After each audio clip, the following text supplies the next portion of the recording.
didn't mean to steal my wallet. What else did they did? They meant to steal it. Hey y'all, hey, I am Shawny. And I'm Melly Mel.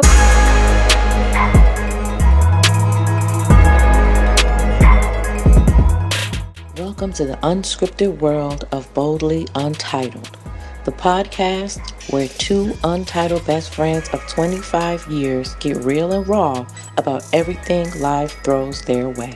Join us as we chat about relationships, friendships, sex, parenting, life struggles, and the wild journey of entrepreneurship. What's up? It's your girl Shawny. And I'm Melly Mel. Welcome to another episode of Boldly Untitled, Season 2. Today we have a guest. We have Lori with us. Hi, Lori. Welcome. Thank you for joining us. Thank you for having me. So Lori has a story. A little backstory on Lori. Lori, for my side job, I see Lori just all the time. And I asked Lori one day because she was talking about her pains. And I was like, it's kind of rude to ask people questions. And I asked her, do you mind me asking how you got burned? When she told me her story, and all I could think was God has a plan and a purpose for your life when she told me her story. And when she offered to be on our podcast, it was the most touching thing that she would ever even want to share her story on my platform. Like, this is crazy, especially with it being a new platform. But I'm just so happy to have you and that you agreed and that you offered. And means so much to me. Yes, absolutely. I was like, let me run it by my business partner. And she was like, yeah. Absolutely. So this is great. So happy here. So I'm gonna let Lori tell her own story. But Lori was abducted. And when people think about abduction, they think about children when they use the word abducted. And realistically, in the United States, this is in 2022, 172,266 males were abducted under 21. 206,371 were females. Over 21 males, 102,368, and females were 64,956. This actually happened right in Michigan. Is Grand Rapids considered Upper Michigan? Sort of, or like midway through. Yeah. So Lori, I'm gonna let you have the floor. I'm gonna let you say your piece. I want you to just tell the story. So I have questions Okay. Well, I'm just gonna start. I have a lot of things I don't remember. Okay. From in the beginning. My first real memory, I woke up and I was in the back of a van. And a man got out. I'd never seen this man before in my life. Never. If I saw him now, I would know who he is. I mean, I remember the face, the clothing, everything about him. But I'd never seen him before. So he pulled me out of the van and I stood up. I'm looking at this person and he starts just telling me, you're going to die. And I'm like, who are you? What is happening? I'm asking questions, but he won't answer me. So, he started hitting me. He started choking me. I mean, at one point, like, things were going dark and I'm like, oh my gosh. And in my mind, I'm just praying to God. And at some point I got hit. I have a scar here and I lost my eye. This is prosthesis. And every bone in the side of my face was broken. So I don't know if that happened like before, whenever he abducted me. What I was told, I don't remember this, but I was told that I was at the mall and I went to the restroom. And at the time, it's changed now, but there was like a long corridor. You go down into the women's restroom, and then over to the side, there was an exit there. So there was an exit this way, there was an exit to the other side, but there were people over here. So I'm not for sure how I got from going to the restroom and not coming back to in the van. And like all of that is just, is blank. But I tried to get away from this person, and I was at a park. I'd never been there. I'd never been in that neighborhood before. So it's on a very steep hill, and I just ran, and I started running down the hill. This man came after me, and that's all he would say to me is, "You're going to die." And I said, "No, I'm not." I just, I said, "Who are you? Why are you doing this?" I asked him so many times, and he just had no response to that at all. So then, he has started choking me again and things, and I'm praying out loud. I mean, I'm calling for Jesus right now. Mm-hmm. And so he ran back up the hill, and I thought, okay, maybe, he's going to leave me alone or something. And I'm trying to just, focus. And he come back down, and I felt something wet over my head. And I took my hair, flipped it back. I thought, why is this man now? He's throwing water on my head. And at that point, I heard like a click. And I'm guessing that would be a lighter. Is what it sounded like to me. And after that, like the fire part of it, I don't remember. But I think that's a blessing, really, that I don't remember all that. I don't remember all the pain. I don't, the next thing I remembered, I'm laying on the ground. I open my eyes. I can see down the bottom of this hill. This man had a white van. He had come down the road. He went into the parking lot and turned around kind of slowly. I guess he was trying to see if I was moving or anything. So I just laid there very still. And he pulled out. So at that point, I got up somehow, grace of God, got up. I walked. I had to walk quite a little distance, and I went to one house and knocked on the door, and I could see the people in there. This was Sunday morning. So it was Saturday afternoon around 1:00 whenever I disappeared. I was gone for 16 hours. And I knocked on the door, and the people, they wouldn't respond to me. I mean, at the time, my skin is all burnt. Everything is burnt. My eye was crushed. I'm covered in just, blood, and horrible looking, I'm sure. And then they wouldn't answer. Later on, they told the police they didn't want any repercussions. So that's why they didn't answer the door. I went across the street, and there was a little lady, a Hispanic lady, and she didn't really speak English. But in my throat, I had to have a trach in my throat for about 2 months from inhaling so much smoke. I mean, it actually even like changed the sound of my voice and stuff too. But I'm trying to tell her, I'm saying police, I'm saying 911, and she had some family members there, and they spoke English. They're like, we're calling the ambulance, and I couldn't stop moving because I couldn't breathe, and it was really just because they kept trying to get me to sit down and stuff, and it was so hard to breathe. The ambulance came. I remember a lady, she put her hand out to me, and I took her hand. They put me in the ambulance. The lady was here. Most of my clothing and stuff was burnt, whatever. I didn't have any shoes on and all that. So I don't know how all that happened. My purse was gone. They never found anything. They never found any of my stuff or anything like that. So the lady, she came by my head, and the last thing I remember, she said she was burnt with gasoline, is what she said. So then after that, I was in a coma for 2 months, and it was like a drug-induced coma. I had horrible nightmares, and I've heard that is common with the drug-induced coma like that. But yes, I had terrible, terrible nightmares. And it seemed like they went on forever. But I was in that for 2 months. And then I remember waking up. A nurse was there. She started talking. She said, I was asking about the kids. I was like, are the kids okay? And I don't know. I think it was something from one of my nightmares. But she was like, everybody is fine, but you got hurt, and she told me a little bit. And then from there, they started just, I tried to stand up on my own. One time I dropped straight to the floor because I couldn't walk. my legs, I have scars all over and skin grafts all over. I think I have like 17 skin grafts. Yeah. And just, a lot of scars and stuff. But I had to learn how to walk again.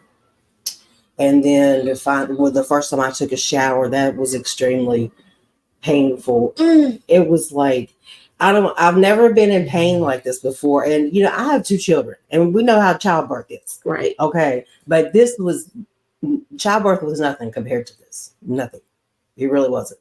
And I mean, it just, my skin, just everything just hurt. And like the tears would come down. I wouldn't be crying, but the pain would be so intense that the tears would just come down my face. They had something with the skin grafts got infected on my back one time, and they had to actually take the skin, remove it. I'm conscious for all this. And my whole body just started shaking and the tears were coming down. I mean, I've just never been in it's like you can't describe it really. If you haven't been through it, it's hard to imagine. Yeah, because I can't even fathom. Like, I'm like, yeah. Yeah. So, right. I mean, it's just unbelievable. But I made it through that, and I went to the rehabilitation, and I was there for just a couple of weeks. I did really well. Everything was going really well. My doctors were amazing. Everything, I got out actually about 2 weeks early, right before Christmas in 2011.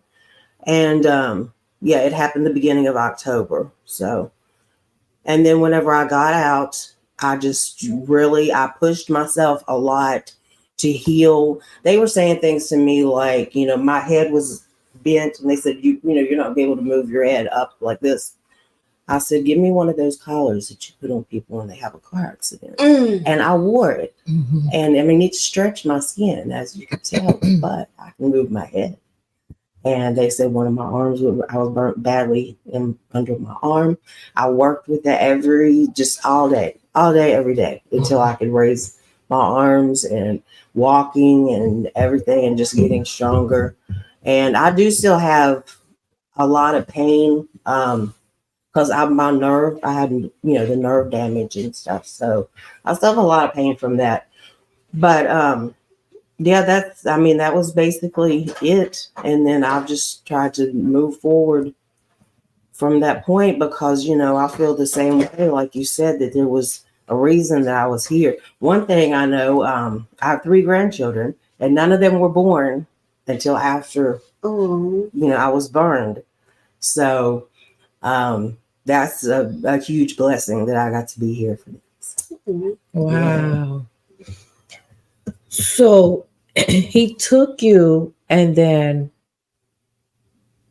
you just remember being at the bottom of a hill. Yeah. And then that's when she remembers being in the van first. Yeah. But I'm saying when, like, his end game, I'm trying to get to, like, he thought you died. Yes. In the fire. That's what I believe. And I believe that's why he circled around to make sure I wasn't moving.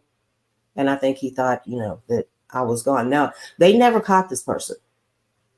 And it took them a long time to figure out, because I was in a coma, I couldn't say anything. It took a long time for them to figure out actually where it happened, because I had to walk to the person's house. So once they found the spot where it actually occurred, they said there was no evidence. Yeah. There was nothing was there. Nothing was there. And then everything was burned up, and there was just no evidence.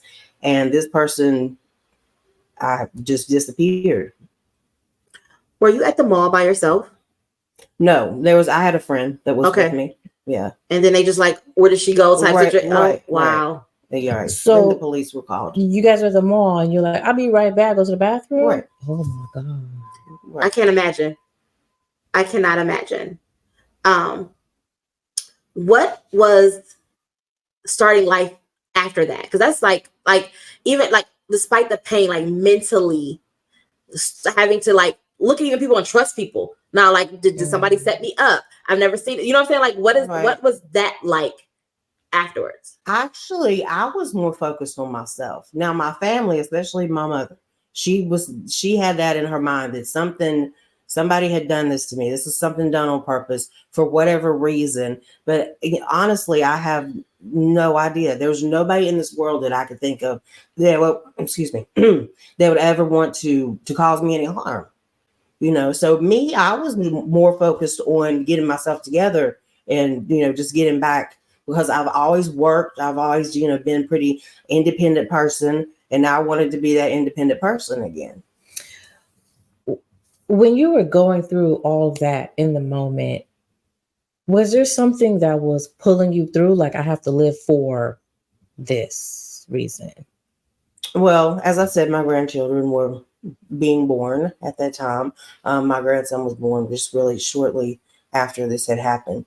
And my daughter and I have a son, my family, you know, my kids, and my parents also, because I helped them out a lot with things, and they're older, and my mom won't like me saying that, but no, it's just, I have a really strong, close family. Even though we live very far apart, we're still together, you know, in that way. And they just encouraged me and never treated me any differently. And that's what I like too. And some of my very good friends, they never treated me any differently. At first they would get upset, you know, they see me, they're going to cry or something. And I'm like, we don't need to. That's not what we're doing. Mm-hmm. Yeah. Yeah. So just I had a lot of support and focused and everything. It was strange though, when I came out of the coma, like I didn't look at my face for about 2 weeks. I'll go into the thing that would take me in there and brush your teeth, whatnot, and that sort of thing, go to the restroom. But I just didn't look in the mirror. I'm like, I don't want to focus on that right now. Mm-hmm. I'm trying to walk.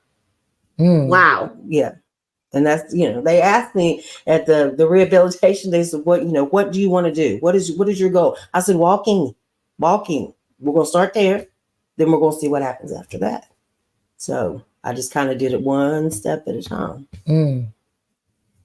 When you looked at what you looked like physically afterwards, did it affect you? Did it try? Because like you said, you didn't look for 2 weeks. So when you finally did take that look in the mirror, what was the feeling? What was because people are vain. So what did you like? Because people will dwell in it. You know what I'm saying? So like, how do you like not dwell in that, like, oh, I got burned? Because people be like, I'm not going outside. I'm not doing this. And a lot of people would not be able to handle it. And when I say, once again, I had no clue.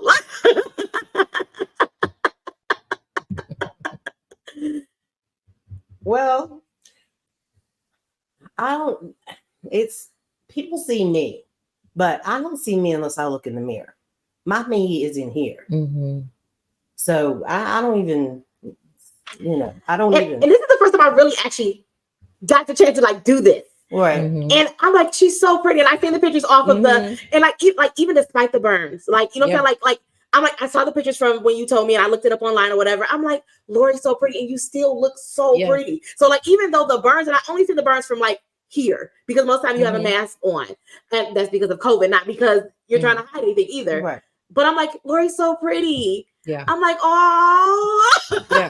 Yeah, I definitely got the close up view, and I'm like, she's pretty. Like, I'm like, oh my beautiful. God, look how pretty her eyes are, like they glow. I'm like, I want context. Girl, stop. You took it a little too far. I'm like, they're so pretty, like they like glow. I'm like, and realistically, you are one of my favorite people that I encounter. You are always the same every time. And I'm like, even when people like, we hear the stories of things that you go through and people stressing you out. And I'm like, they don't even know that they can't even do nothing to you, because anything that's was going to be done has been done. Right. I mean, I think that's why, you know, I don't have fear, but, you know, also like God is always with me, always. And that is another thing that, you know, just pulled me through, because I'm like, there's got to be a reason that I'm here. And I've done a lot of things. I've done more after I got burned than I did before. I've had more success. Yeah. Do you ever feel like, you know how to say everything happens for a reason, and we go through these hard things and it somehow benefits us in some way in the future? Do you feel like that from this experience at all? I do. And, you know, that's another reason that I'm happy to be here with you guys, because I really want to, if anybody else feels that way, and you're talking about not wanting to come out of the house and, these type of things, I would like to be there for them and just say, you can do this. You were here. This is not you. This is your shell. Mm-hmm. This is what you're in this side. This is your soul, your heart, your mind, So that's why I'm happy to be able to speak about this and be comfortable. I know Shawna said it's a lot easier, and that's why I said that I would like to come and talk with you guys and be more comfortable, because I've thought about it before and just trying to speak, and I've actually a couple times at church got up, they asked me to speak and stuff, and I did a little bit, but I was really nervous kind of about it and things. So I would like to help anybody and just let them know you don't have to be like, you don't have to stay in the house. You don't have to, and it's funny though, a lot of time, I've heard this so many times, people meet me and, they see me, they see I got scars and that. But once they get to know me, like my coworkers and people I'm around a lot, they don't even see that anymore. I've had people say that. They're like, we just see you. Yeah. We don't see that anymore. And I think it's because you don't see it. It's a reflection, right? You're not if you're not, in that. if you're not focused on it, your energy's not into it, they're gonna feed off of that and be like, "Oh, it's okay, we're good, everybody's good. It's not about that. She's comfortable, we're comfortable." Exactly. Yeah, exactly. Yeah. One of the ways I describe myself when people, I was like, I'm a force. When I walk in the room, you're gonna feel my presence, and you're that way too. When you're walking, you have a big personality. Because I was like, well, first I'm like, where are you from? This is that draw. You're going to feel your presence, and it's a big personality, and that's probably why we clicked, because I'm one of those people, either you hate me or you love me. It's no in between. So you're either going to love my presence or you're going to be like, ew. Right. And that's people who usually can't people handle or force and work, who stand strong all the time. They can't have, and that's something I picked up on you, like immediately. Like, she's a force when she walks in the room, and I love that you are able to come beyond everything that you've been through, because a lot of people create their own miseries. Yes. And that something as traumatic as that can definitely just crush someone's whole spirit. Right. Yes. I mean, it could break them. Like, and the fact that you're back stronger than ever, and you're like, whatever, what's scar anyway? Right? Yeah. I love that. The resilience is. But realistically, like we have talked about, she's in pain most of the time. Yeah. So to like deal with the pain physically, and I'm in pain 90% of my life, but yes, and I get up every day and I show up. Right. I show up every day. You have to. It's hard. I mean, I just don't pop up in the morning and miss sunshine. Right. I got to get myself up, get my mentally together. Go on, put my face on. Put my, I like to do my hair, my jewelry. When I go to work, I always, dress up nice for work and stuff like that. And I come in and I'm just me. And that's another thing too with my job, because, I work with the kids and they don't pay no attention. I have every once in a while, they'll come up and they'll touch me like a scar or something, but they'll just, just look at me and then they'll smile, And man, I got to be strong for them, because I can't go in there feeling sorry for myself. How am I going to teach them anything? How am I going to teach them to love their self if I don't love myself? That's probably what makes you amazing at your job too, and make them love you even more, is because Miss Lori is there, or Miss Lori, like, and it's one of those things where it's like you get up and do it. So I don't want to take any complaints from anybody, because I get up and I do this every single day in pain. And to chase little kids every day, we all know that they're not the top of my I like people list. I'm not gonna do that. You gotta be certain height. Listen, you get bring me. I don't even babysit, okay? Yeah. Our son is my godchild. I can tell you how many times on one hand, how many times I volunteered. I've never volunteered. I've never volunteered to watch. That's a lie. When I volunteered, I don't know. No, you have. No, I'm not. Probably not them, but definitely right. Did not. Okay, maybe when he was in town with your mother. Whatever. I took him swimming, and that was traumatic, and that was the last time we did any outings together. So no. So to show up every day, how old were your children when this happened? Because I know your daughter's grown. I think your son is younger. My daughter, well, she was young when it happened. She was, how old was she? 19 when this happened. She was 19, let's see. Oh my goodness. I think she was 18. I think she was turning 18. Her birthday's in December. Okay. Like right before I was in the hospital. Okay. And her birthday. So that was whenever it was like her 18th birthday. And when she first saw me, she came with my sister. I was still in the coma.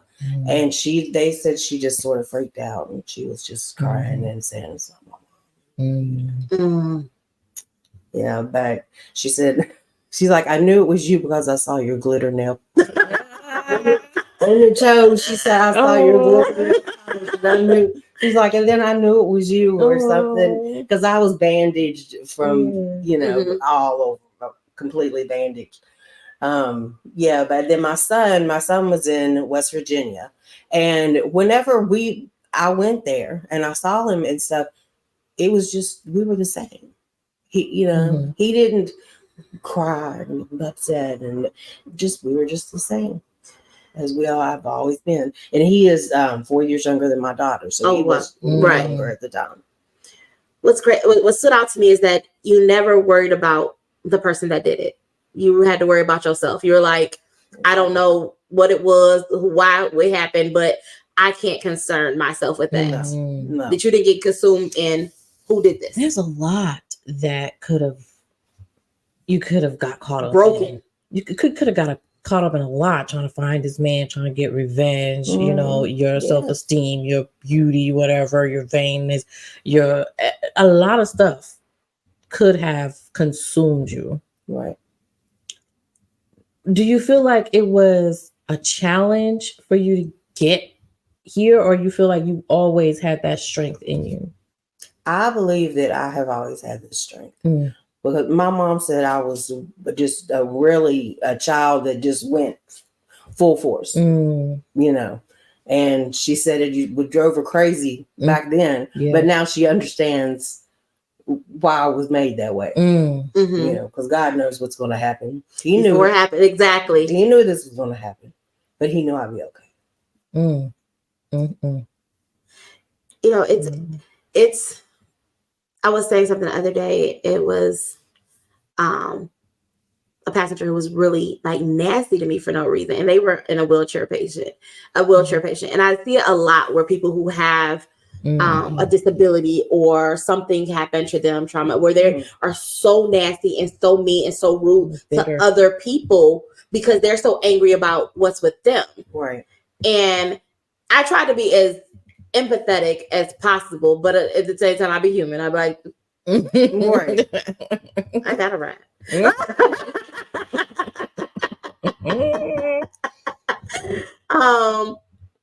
But with you, once again, you are literally the same person every time, except for, if you make the other people maybe get on your nerves.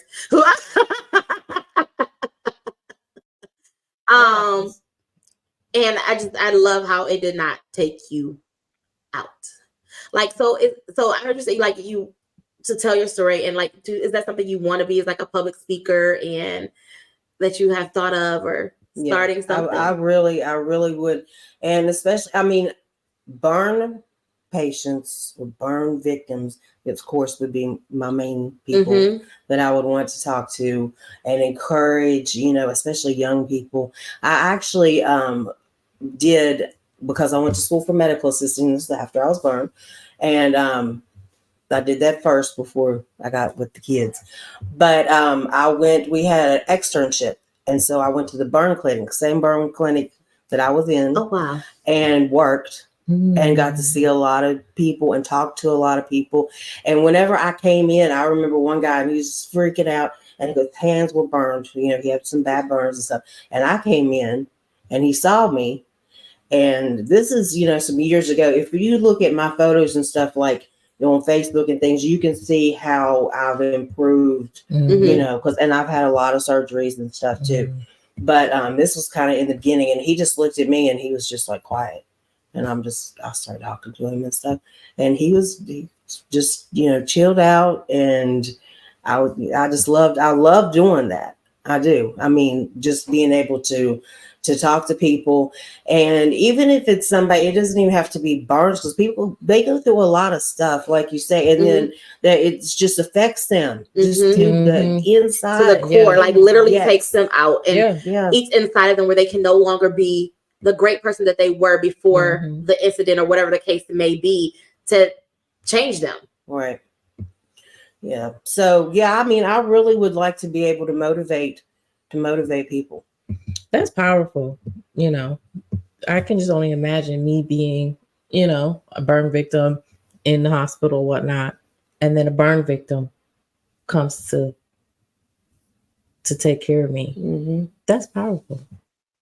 Yeah, that was a really great time that I got to spend there with them. It really was. And, you know, I saw children and, you know, I saw a lot. Children, teenagers and things like that. And, you know, I remember one man, he was in a fire. It was an outdoor fire or something. I'm not exactly sure how it happened, but a lot of times they have to amputate parts of your body if it's burned, you know, severely. Really? Yeah. So he lost both of his legs, like from here, you know, down. And he was asking me, he said, what do you do with people, you know, when they stare at you or look at you, or so, you know, and he's like, kids, they stare and they look. I said, I just smile, say hi, you know, little kids, way bad, you know, just let them know I'm okay. Yeah. You just look different. That's all. So I think that encouraged him, because I could tell as he was there visiting the clinic, you know, they would come back every week, 2 weeks, whatever their time was. And as he was coming back, I could tell that he was getting stronger, his personality and just the way he was carried himself. And now it's like, you know, so I felt that our conversations really helped. So being there is what made me think, you know, I think I could help people with this. I do. Encourage them. I think you could too. Definitely. Listen, you're talking to one who, like, somebody, one of the traits of being in my orbit is you tell me an idea, I'm going to figure out how to make you do it. So yeah, for me, I hear the idea and I've got the vision. Exactly. Like, well, what's about to happen? The how and all that, that's her. But me, I'm like, this is what could be. Y'all. Like, you've been able to came back next week and you'll be like, Shawny and Mel, did you just put me a whole plan together? Yes, we did. Yes, this is how we're going to execute it. So we've contacted these people and they want you to come talk on this day. Yeah. Yeah. They want you to tour the facility, talk to the kids. Like, oh, you know what? I actually met a guy. Yeah. So definitely, I think that would be phenomenal if you were able to actually like pursue that. Like, I really think you should, like, I'll probably say this off camera too more, so, but like literally start a foundation, like realistically, where you put that in place, where you are going to these places or you are doing it, where I don't know what you want to name it, but I feel like people need that because people forget about different things. You know what I'm saying? Like, it's different foundations for cancer and for everything else, but who is going for the mentally and letting people know that this is okay? I've been there. So I feel like anytime somebody has been there and they can better understand, it makes it so much more relatable. Because me coming in somewhere and saying and trying to be a motivational speaker to somebody who's been burned are gonna look at me like, what the hell are you talking about? You don't know what I've been through. You don't know my pains. You don't know my struggles. Right. Yeah. But yes, Lori, trust me and believe, you'll be like, Shawny, what, did you just tell me how to start this 501c? Because I feel like you can do it. I feel like you would be great at it. I feel like even the journey of working with children makes you just that much more personable, because most people can't even do that. And the parents every day, you know, I'm like face to face with people all day, every day, you know, kids and the co-workers and the parents and everybody. So I'm around a lot of people, and even that's how we met, going to work and back, right? You know, Yeah. So yeah, I mean, I think that I can speak to people, and whenever I talk to the parents and stuff, I'm very confident. And sometimes I have to tell them things that's not real nice, but Hey. but I'm strong about it, and I'll let you know in the nicest way that I possibly can tell you that we need to, work on this or that. And yeah, I think I could do it too. I think you could too, like literally pulling somebody out of what maybe they're low right there. Yeah. Hey, listen, we're not doing that. I can see that in you. Mm-hmm. And I think that's great. Thank you. Awesome. I'm going to ask a bold question of the day. Okay. The bold question is the question that we ask because since you see the episodes, we have changed it up this time. So we got a couple segments. We cut out some of them for this one, but the bold question of the day: if you could go back and tell your younger self something, what would it be? Let's see. How young are we talking here? Just Younger. Whatever age I choose. Younger. 20 or teenager. Because last week, younger.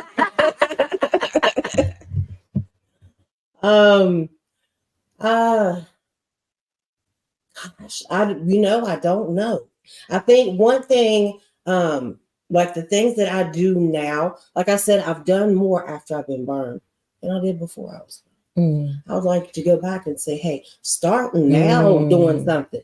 Don't wait until you're burned at 38 years old and then try to make a difference. I mean, because I had a strong personality back then. I mean, I couldn't talk to burn patients. I didn't know anything about that. But, just do something, encourage and do with what you've got inside of you. Start whenever you're in your 20s or something and do that. Or a teenager and just, try to make a difference. I think I would have started. That's what I would say to myself. Just start earlier. Yeah. I'm not sad that I wait. This is timing. It's God's timing, not my timing. But, I'm 50 years old now. So, it's later, but it's not the end. Right. Absolutely not. And that's probably what I would do. Just kind of go motivate myself at 20.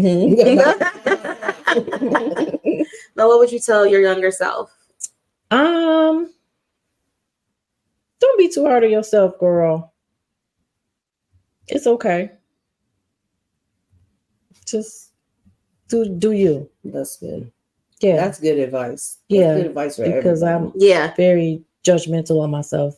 I go hard on myself, and it's like, for what? For what? Everybody else sees me up here, and I'm like looking at myself like I'm right here because I feel like I should be somewhere in the orbit, and it's not that serious at all. That's so very good I would advice. definitely tell myself that. For me, I would tell my younger self, believe people when they show you who they are the first time.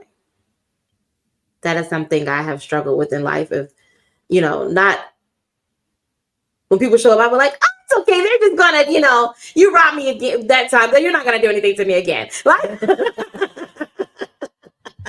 I don't know if that's just the good in me that wants more for people because I try to genuinely be a good person. Right. So I want that. I'm like, you didn't mean to steal my wallet. What else they did? They meant to steal it.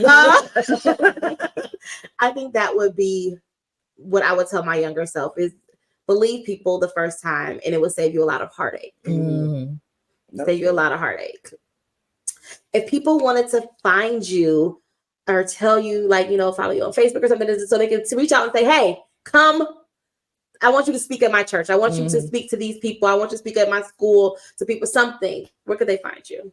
I'm on Facebook. That is the only actual social media that I'm on. Okay. Is Facebook. Lori Lee. I just have a regular Facebook page. I don't have anything that I've, But if I force Lori to go get a 501(c)(3) CD and come up with an organization, she will. I will. Yeah. I know. We will definitely give you that information, and you can always reach out to me because I can always get you in touch with her to link up and have her speak or do whatever and walk into her purpose. Because I feel like this is what's happening is that you're walking into your purpose of what God has planned for you, and this is why you're here telling your story, and we're so proud to be a part of that. Yes, I am honored. I'm very thankful to be here. Thank you, Lori. Awesome. Thank you guys for tuning in to another episode of Boldly Untitled. You can find us at... Girl, you know I'm about to just put the little thing we already did, right? The last one? We have that recorded. A small clip? Okay, she's going to insert that where to find it. Okay? Until next week. Don't even remember. Deuces. Bye.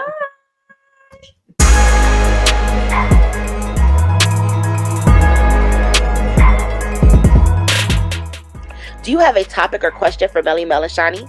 Well, email us at boldlyuntitledpodcast@gmail.com. And don't forget to follow us on Instagram at Boldly_Untitled_, on Facebook at Boldly Untitled Podcast, and on YouTube at Boldly Untitled Podcast.